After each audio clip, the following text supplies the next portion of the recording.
with your November. Looks quite busy out there. භրɪᴛᴜ face south.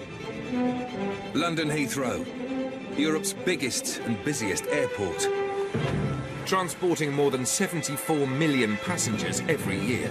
Just your passport, please. Have you got your boarding cards in your hand, ladies? This is so big, this is so complex, it's Gatwick on steroids. With the flights taking off or landing every 45 seconds, Heathrow is operating at full capacity, and there's no room for error. You know, if Heathrow sneezes, the rest of Europe and the world catches a cold. We could have blown something, is that what you're saying? Even the smallest problem can cause chaos. 915 and 919 have been cancelled. Nothing is landing, nothing's taking off. And cost the multi-billion-pound business a fortune in fines and lost revenue. We lost about £3,000 just because of you, sir. This series goes behind the scenes. This is the bit no one sees. To follow the hidden army of staff working against the clock to get thousands of planes away on time. Every second counts.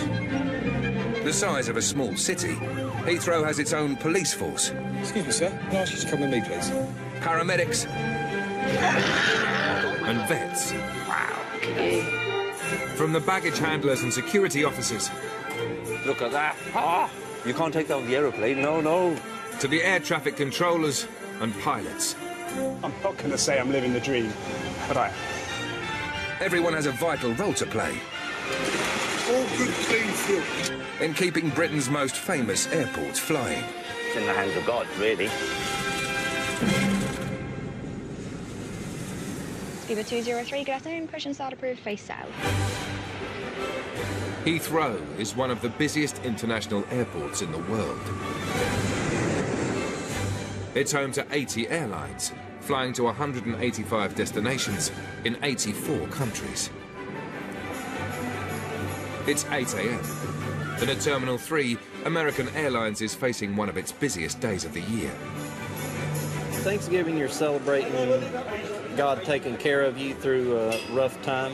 It's a big one. We all meet for Thanksgiving dinner, ham, turkey, and all the fixings. Cranberry stuffing, potatoes, corn, green beans, wine. Lots of wine. It's a deal with family. Right. And all the women will be cooking, and the men, we kind of hang out, watch football. Go Cowboys, you know. While passengers build up at check-in, on the airfield, one of the airline's fleet needs some essential maintenance work before it can fly. The parts just arrived. We're just trying to work out how to get it to 583. The aircraft needs a new radome, the tip of the nose cone that houses the plane's radar and communication antenna. The aircraft we're going to work on is going at 11:30. So it's going to be close to get it all done, that's all. The team only have 2.5 hours before passengers start boarding. And engineer Steve wants to be well clear before then. The last thing a passenger wants to see, let's be honest about it, as a maintenance engineer on board the airplane. You know, we like it when the passengers don't see us. That means our job is done and the airplane's serviceable. The plane's pilots have been reporting interference with their VHF radio. The radome has caused this interference, just a breakdown of the radome through time. The radios, the SATCOM, these are all stuff that he uses in his normal flying along time, basically, for all sorts of different reasons. I mean, sometimes they want to just listen to the football match, to be honest with you, but I wouldn't say they do that, but, you know, but they can. The team are working against the clock, but already engineer Ralph has spotted a problem. It's covered in tape. Somebody's stuck sticky tape all over the radome, and we can't leave it on because it'll just paint a massive stripe on the weather radar as the radar sweeps. So we need to get it off, but where it's so old and weatherised, it's going to be a nightmare to take off. It's going to slow the job right down. Let's see if we can get it cleaned off.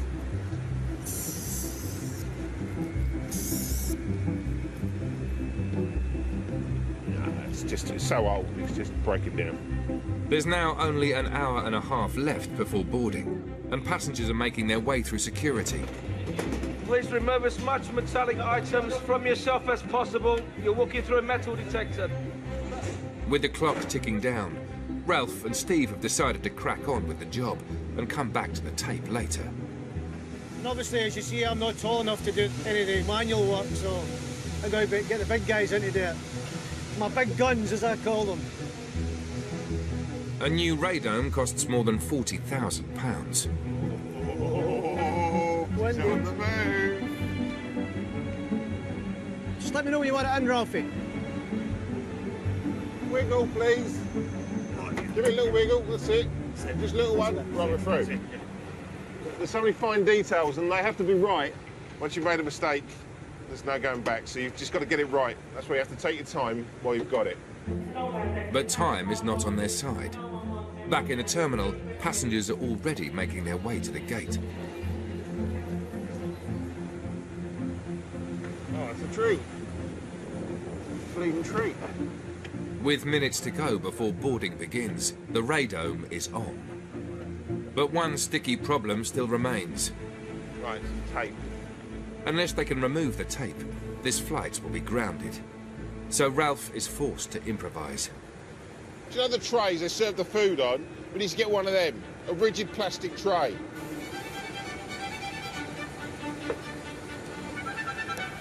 You got any cloths up there? What? You big lump? Come up with that, yeah. Yes, Ralphie boy. Get in there. Voila, c'est bon. Oh, it's like my arse when I was about 6 weeks old, man. We're done. Perfect. We've managed to get it off of the aeroplane and get it refitted to our new aircraft just in time. Nice piece of rigid plastic did the job.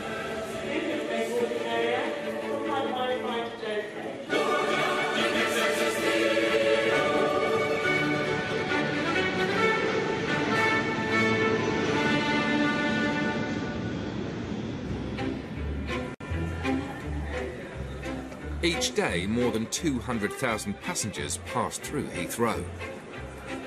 To keep the cascade of travellers moving smoothly, the airport employs an army of passenger experience managers.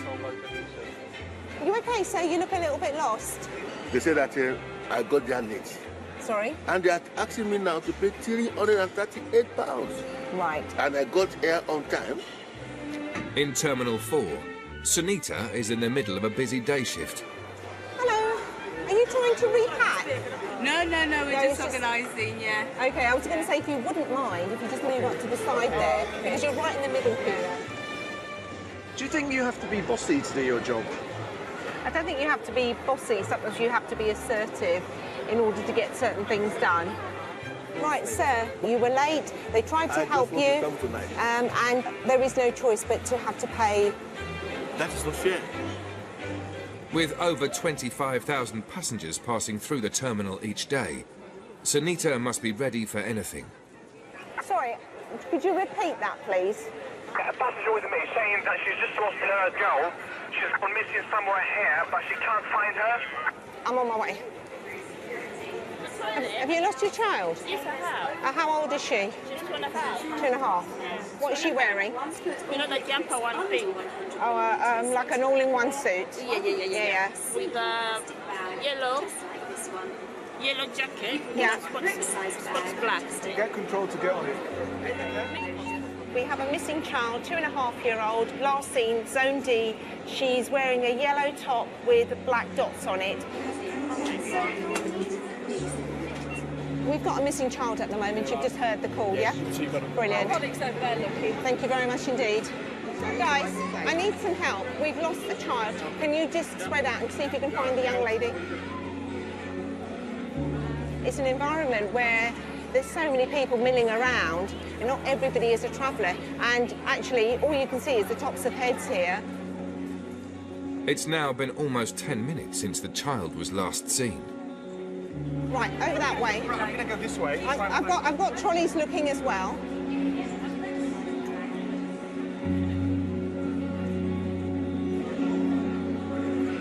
Can you still be advised we found the missing child? Okay, many thanks. Are you all right? Yeah, I'm fine. A bit overwhelmed. now. A bit overwhelmed. Is that a bit of a relief?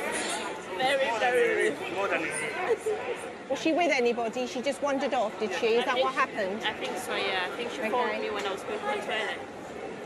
My colleague here, he actually found the young girl. She was waiting near the John A, near the Qatar check-in, so I picked up from there. So you were the hero. Thank you. Job well done. Well done, Saeed.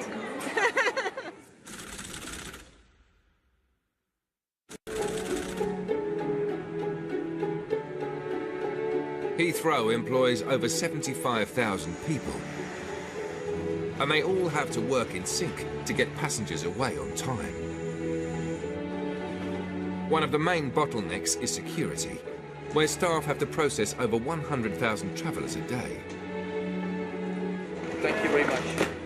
Please take out your laptops, iPads out of your bags. Can you just clear your bags? Because otherwise you're A passenger and 5 of his family are running late for their flight. But security officer Tony needs to take him for a private search. When I touched him, I could feel something. So obviously I need to get it clear.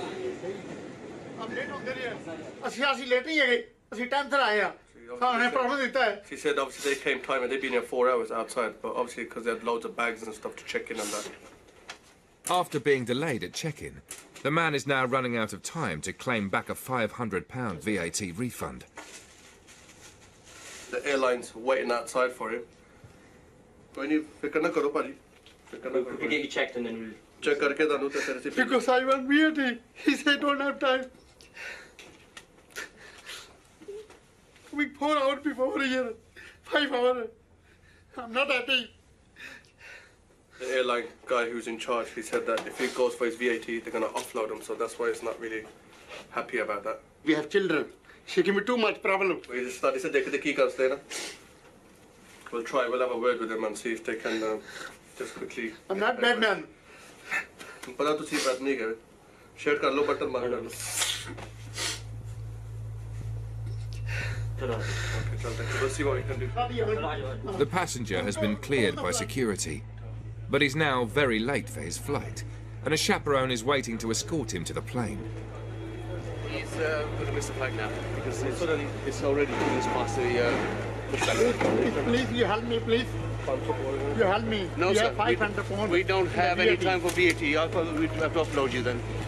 Make your decision. I'm coming 5 hours here before. You want to they come? give me problem Sir, for me. The pushback was 2 minutes ago, 3 minutes ago. So we can upload you or can make the flight. Can they do it by post or anything like that? They can do it by post They if you supposed to want. say more No, we don't have time, sir. 2 minutes ago was pushed out back off the aircraft. You need to pick up all your bags, please. If they wish to go for VAT, we can't hold them. They will miss the flight and it'll cost them a lot of more money, time. Perhaps tomorrow or the day after, they'll get a seat to go back to their country. It's their choice. The flight is now late for its departure, and the family could be offloaded at any minute. Give me too much problem in India. To make matters worse, one of their bags has been flagged for a search. Now we're going to go back in the way you came in again. Oh, tea set in there. Okay, can you just take it as it is and then we'll let's take it in your hand. You do it on board because it's no time here, yeah? Okay, let's go. The airline is closing the gate, so Tony lends a hand to try and help them make the flight. Too much problem. Oh, thank you. That's fine. Yes. The family make it with seconds to spare, but the hold-up has repercussions for the airline. We lost the slot. Next slot might be in half an hour, 2 hours, when we don't know when. Actual airline now will have to pay extra money for being at the gate. Passengers, 340 of them, they will perhaps miss connections going to India. And so it's a knock-on effect. I did feel sorry for him. I always try to help everyone who I can help. And that's my aim here. Come here, do what I can do, try to make the passengers happy. These guys done a wonderful job. Thank you. Take care, yeah. One love.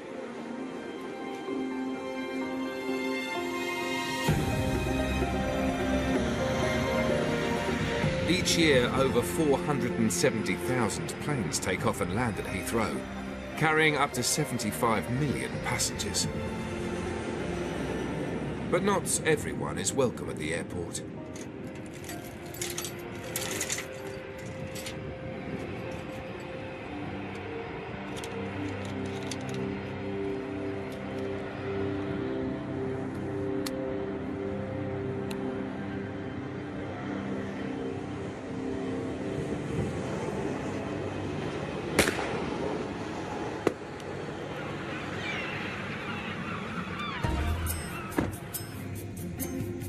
Today, Airside Safety Officer Chris has been assigned one of the department's most important jobs.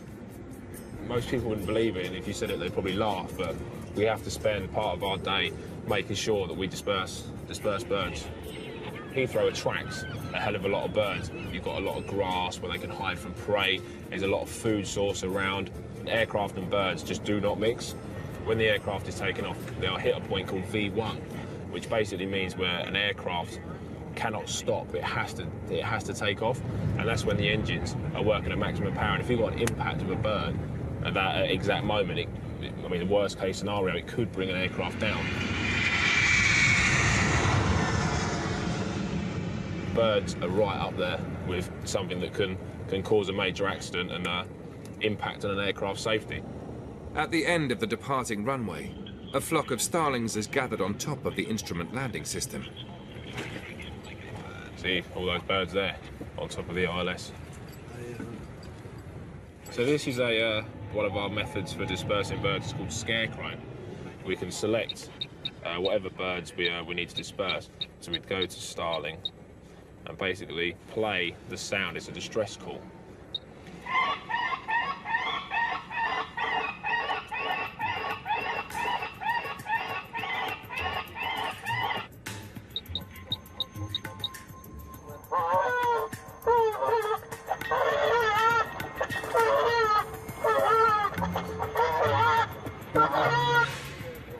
That one was a very distressed goose.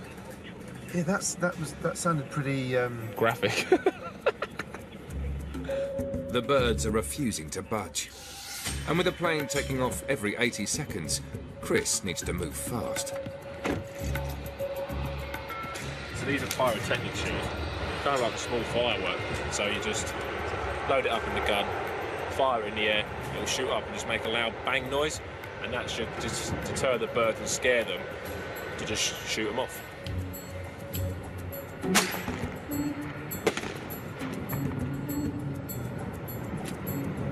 I've scared them enough that they've vacated the grass area, so bird dispersal. While Chris keeps passengers safe in the sky, someone else is looking out for them in the terminal.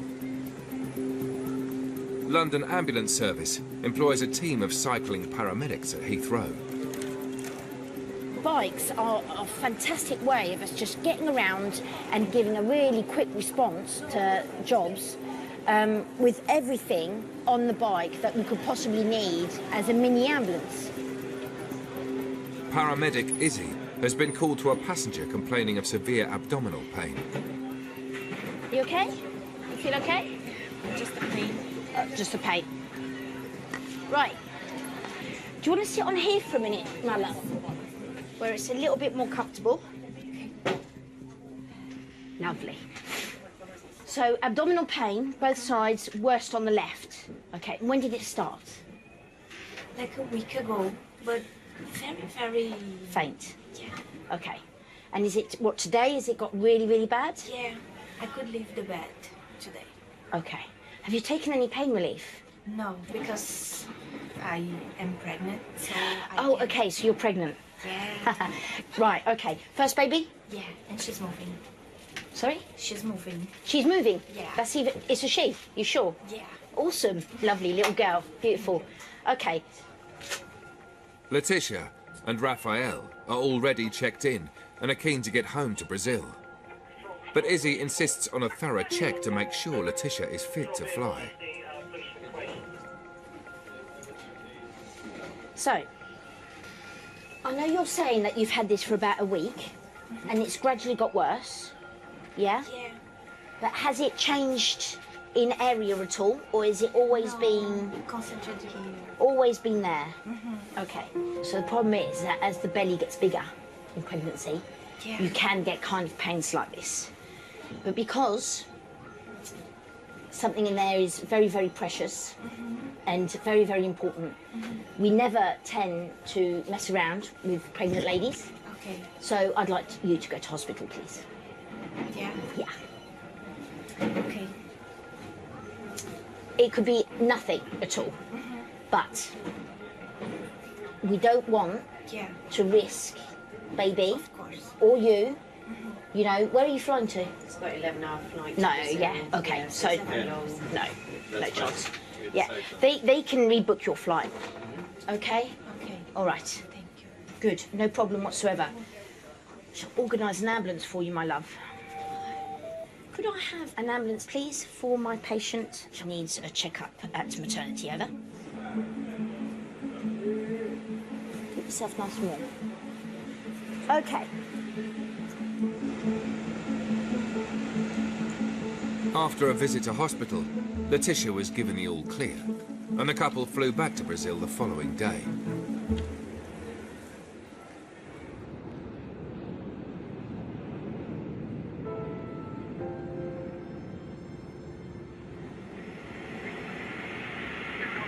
Good morning, maintain altitude 3,000 meters and heading 1503. Checked. Okay, done. Target evening is speedbird 166. Good evening, Speedbird 166, clear land 27 left surface, wind is 23050. 500. Okay, guys, happy there? I've got the freeze on now. Okay. On the outskirts of the airport, British Airways Global Learning Academy houses one of the most sophisticated training facilities in the world. Today, 3 of their top pilots are practicing to fly a brand new addition to their fleet. An updated version of an aircraft named the Dreamliner. The simulator is so sophisticated and it's certified for us to be able to train our pilots. So actually the first time that they operate the aircraft for real will be with passengers. At a touch of a button on these screens here, I can make it daylight. We can bring it down to dusk. We can put on weather effects, so we can put on some rain and hail. You get puddles on the tarmac. It is just like the real thing at London's Heathrow. It's not just for fun. I mean, it really is important that we are able to operate these aircraft in all of these conditions. I imagine it's quite fun as well. Of course it is, yeah. And it won't be long before pilots have the chance to fly the new aircraft for real. Because back on the airfield, it's being delivered.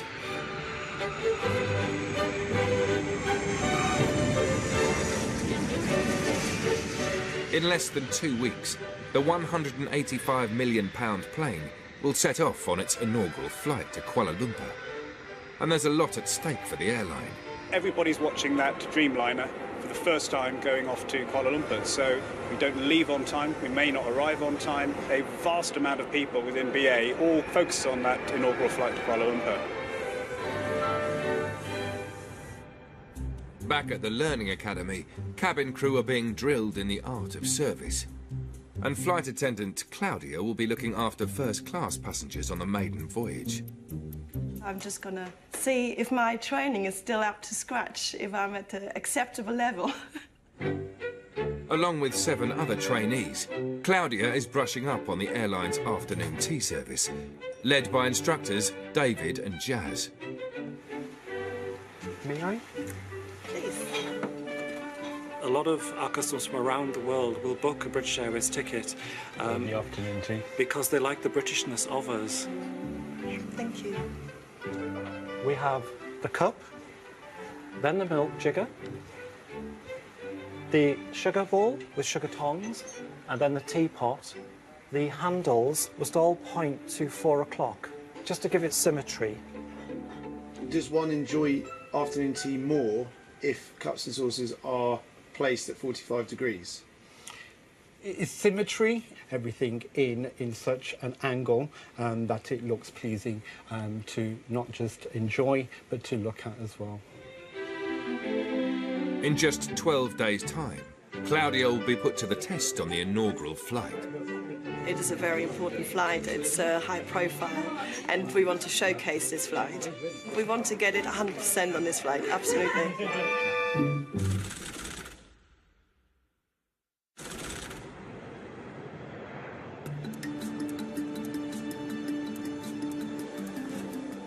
It's the last Friday before Christmas, and the busiest airport in Britain is about to get even busier. At the north end of Terminal 4, Բrɪᴛ, Bangladesh have started checking in passengers. Passport and tickets, please. And check-in agent Lacey and her team are facing a challenging afternoon.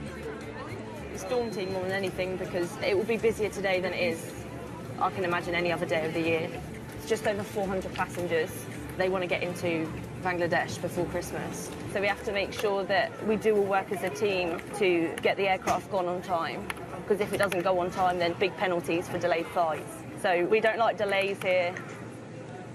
But it's not just the number of passengers that's a challenge. Բrɪᴛ's luggage allowance is 40 kilos a person, double the amount of most airlines. If you can put the first bag on the scale for me. Altogether, you can check in 10 pieces of luggage at 200 kilos, OK?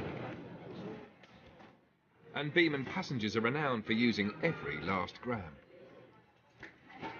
OK, and your next bag, please? Did you weigh your bags at home? Yeah, we did.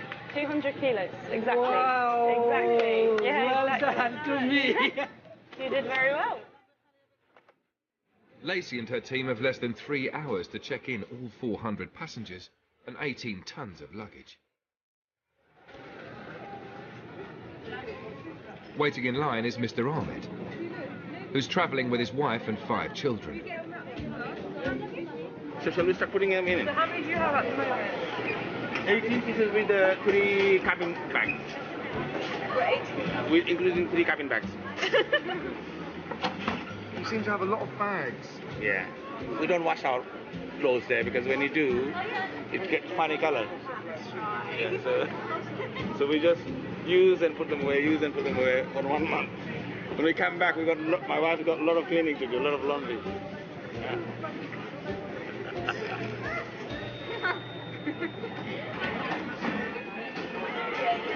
The belt's just stopped at the moment.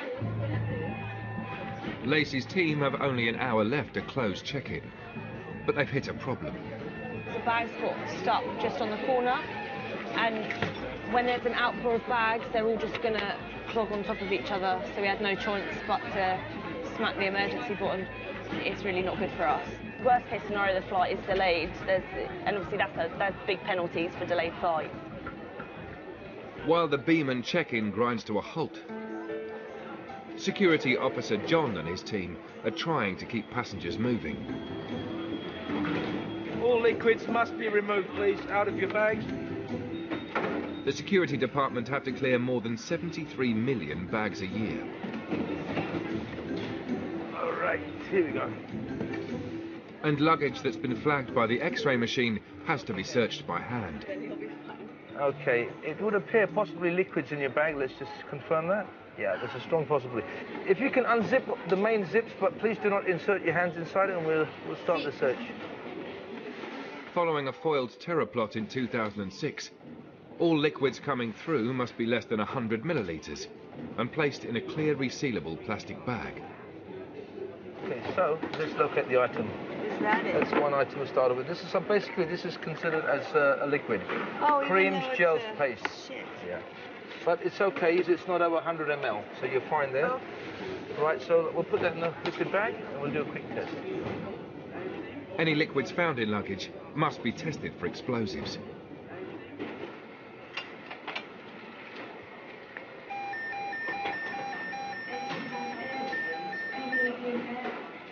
Okay, madam, if you could just bear with us, we just have an activation on this liquid. I'm just going to call my security manager.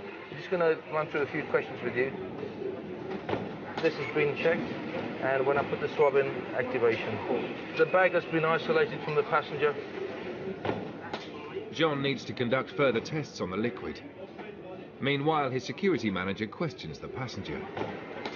Where are you flying today? I'm flying to Dublin. What's your profession? I'm a line cook. Any contact with any chemicals? I'm from Colorado. Like, there's weed all over the place. There's weed all over my house. And hash oil and stuff. No, that wouldn't be an issue, madam. I don't know. Okay, all clear. Can I return to the passenger? Right. Fortunately for the passenger, John's additional tests have come through clear. You guys are nicer than TSA. Well, I always believe treat as you like to be treated. Exactly. Right? We're all human, right? Thank you. Same cheese. Have a good journey. I shall. You have a wonderful day. Thank you, Mom. It was a little unnerving. I come from Colorado, so I feel like that even though he said that it's not an issue, I'm around a lot of hash oil and weird stuff like that all the time. It could have just been my hair dye that set it off. Where are you off to now? I'm off to Dublin. I want to hang out with Irishmen in kilts. Do they wear kilts in Ireland, or is that just Scotland? Back at the Beaman check-in, the baggage belt is still down, and engineers have been called. It's been down 15 minutes now, so it's really not good for us when we need to. We'll close check-in in 55 minutes. We all work to time, and if one of us falls, it's a domino effect. It causes chaos for everyone here.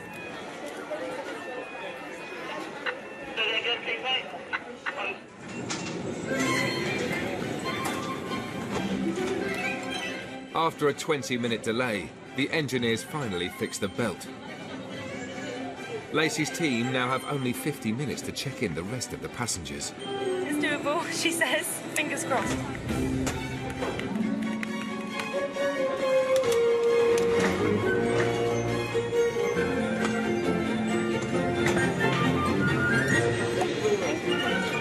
It wasn't a smooth check-in today, I don't think, but we still managed to close on time.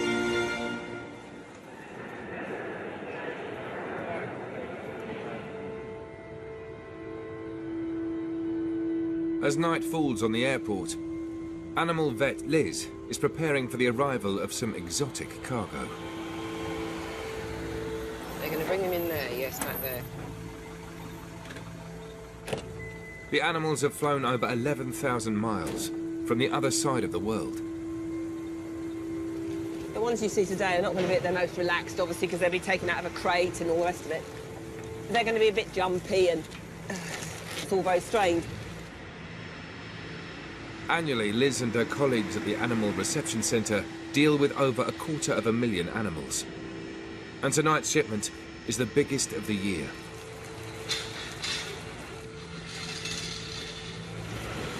The ones for Holland and Belgium have Holland and Belgium neck tags on, so it's easily picked up. Right. Helping Liz is expert keeper Steve, who's travelled with the animals for more than 30 hours. The series are quite highly strung, so we just have to be careful with those. As long as you know how to handle them, you know the mannerisms of them, you know where to place yourself, there shouldn't be any problem at all. I've gone through all the health certificates and checked them on here, and we're doing it all from here, so...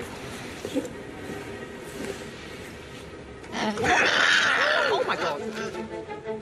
We flew over with 78 alpaca from New Zealand.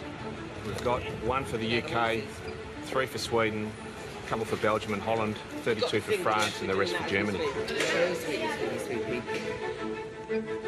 Liz and Steve must now separate the jet-lagged alpaca into smaller groups, ready to be shipped. Whoa, bunny, whoa, bunny. Got it? That's it.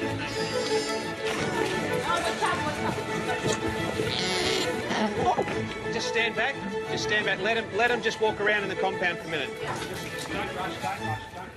With the alpaca not cooperating with Liz and the team, Steve steps in and shows them how it's done. Come on.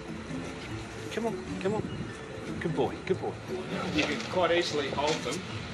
Put your knee in here, or into the chassis, right in here. Straight. These alpaca will be farmed for their sought-after fleece, and they don't come cheap. They range from around 5,000 Australian dollars up to around 25,000. What we're looking at in total, roughly? You're probably talking about 600,000 over the 78. That's actually quite a small shipment. You know, we've had animals worth $175,000 each. Yeah, fair whack of money. But for Steve, it's not all about the money. It's always pretty sad when you actually wave goodbye to them at the end of the day, but hey, it's their next phase of their life across Europe, and it's good to see. Come on, boys, up. As the alpaca continue their journey, at Terminal 5, another flight is preparing to leave. Tonight marks the inaugural flight to Kuala Lumpur for British Airways' new Dreamliner. Inaugural flight 787-900, one of our newest ones to KL. All a bit excited for that? Yes. Key aspects, obviously it's an inaugural flight, lots of people are watching it, the rest of BA want to get it off on time. Would appreciate that. While the crew make their way to the gate, on the tarmac, turnaround manager Alan and his team are working hard to make sure the departure goes to plan. I was just inquiring about whether the flight deck will be in a position to go early. They're up for it. We want to be the world's punctual airline, but that's what I'm here for, to get a plane away early or on time at best. Before takeoff, the plane needs to be filled up. And jet fuel is a flight's biggest cost. But the Dreamliner's state-of-the-art design means it saves the airline 20 to 30% on their bill. I kicked off 25 years ago on a 757, and to come and develop into this sort of aircraft is fantastic. It's very exciting. The Dreamliner is one of the fastest commercial airplanes in the world, reaching a ground speed of over 675 miles an hour. I'm not going to say I'm living the dream. Yeah, but I am. In charge of guiding the plane out of its parking space is 25-year-old Anastasia. I'm the headset operator, and then I'm normally paired with a driver, and we just push back aircraft on departures. I come home all the time with like black all over my face, so I never bother to do my hair and makeup, even though I've got it on tonight. Back inside, cabin crew are boarding the plane.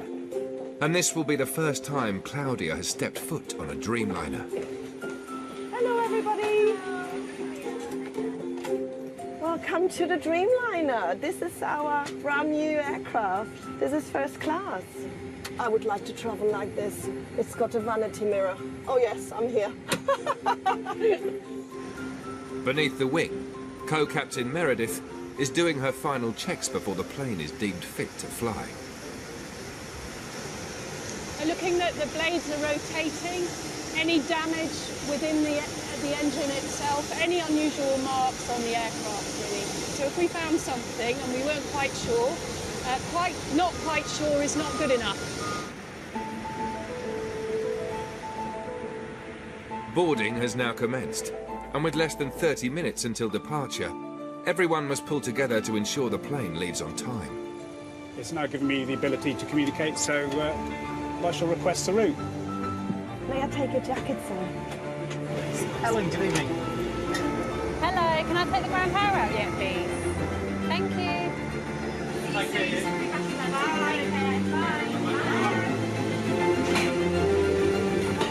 With passengers fully boarded, it's now down to Alan.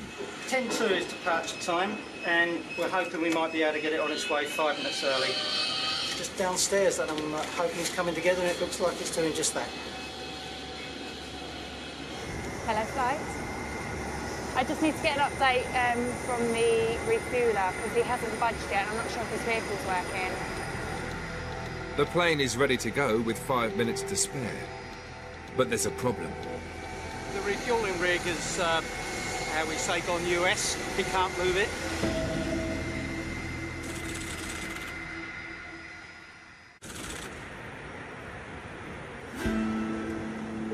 At Terminal 5, British Airways' new Dreamliner is about to take off on its inaugural flight to Kuala Lumpur. Just downstairs that I'm hoping it's coming together, and it looks like it's doing just that. But with only 5 minutes until its departure time, Pushback crew leader Anastasia has noticed a problem. Hi, the refueler's not budging. It just won't move, and then when he puts his foot down the accelerator, like loads of black smoke comes out. He's just behind the engine. The refuelling truck is stuck under the wing, blocking the plane in. Hey there. Hey, can we help? They've got to send someone to me. Okay, so all organised, somebody will come out. Yeah, on the way now. It was perfect. He's getting the response team out to move the vehicle. So I guess it's stuck. If a plane doesn't push back on time, it can result in extra costs to an airline. But for co-captain Mark Wordsworth, the consequences of a late departure mean more than money. We want this to go on time. There's a lot of attention on this particular flight. Kuala Lumpur is expecting us to come in on time as well, so that's got to look good. And of course, a lot of passengers actually booked to go on inaugural flights in BA. They spend a lot of money with us, so we've got to make it worthwhile. The response team's gone to the wrong aircraft. With the mechanics attending the wrong plane, another refueler is sent out to lend a hand. Let's hope this person can resolve our issue. You're trying to leave it for a while? Yes, I'm trying everything. Nothing helps. Have a go? How comes he's sent up? Well, I think he's just trying to offer some assistance, but any ideas will be much appreciated at the moment. You cannot do it. We got a fitter on the one. From the way. Is there a fitter on the one? Is it? Is there one? I'm asking you. I don't know. No. They just sent me to help you, but I can't really help you with it. The mechanics still haven't turned up, and the departure time has arrived. I can't even remember the last time something like this happened. I've never seen you've never it. known one, yeah. There you go. There's never a right time, is there? I'm sending another vehicle around to give you a hand. He's here now, Chris, and he doesn't know what to do. Just mention the system. For every minute a plane is late, it can cost an airline hundreds of pounds. Sadly, the 033 is still delayed due to this issue with the refuelling vehicle. Another 15 minutes, I think it's going to take at least. How unfortunate really when something like this happens, because apart from the financial consequences, the ongoing effects on the passengers. Our customers, they're going to be delayed. It's never right.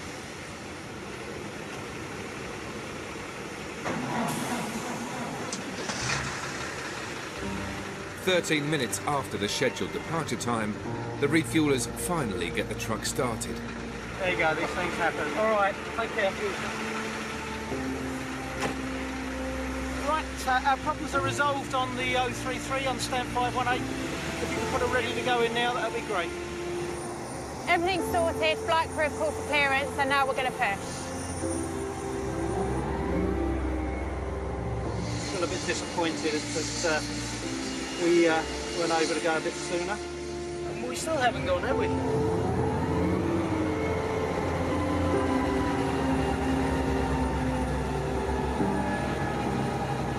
Is it not? So you want to undo it all again? Just as the plane is set to go, Anastasia and her team hit another problem. Are we good? We're having problems with the tractor now. This is embarrassing. I thought as much. When he's lifting up the aircraft, it's not locking out.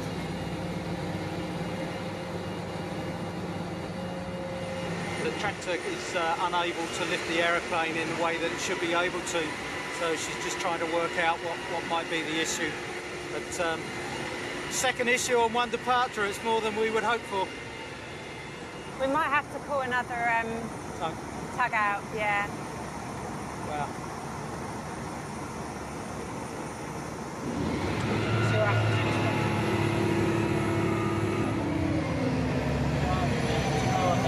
Yeah? Yeah, that's pretty much. Oh, yes. We're good to go. We good? Yes, we're good. Problem overcome, we're on our way. 24 minutes after the Dreamliner was meant to leave, it's finally on its way. You're actually thoroughly disappointed. I am.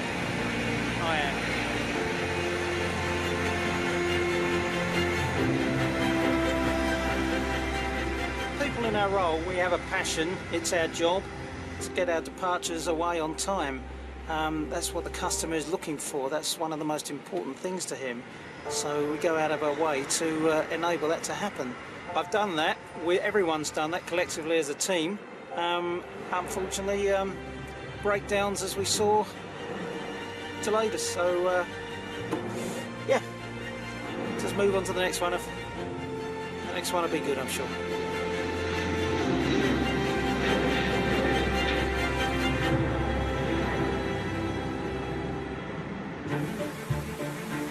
Next time, Storm Imogen causes havoc at Heathrow. The queue is round there, please, sir. We have no control over what the weather is. Temperatures plunge on the airfield. Colder they are, busy we are. Non-stop, one to the other.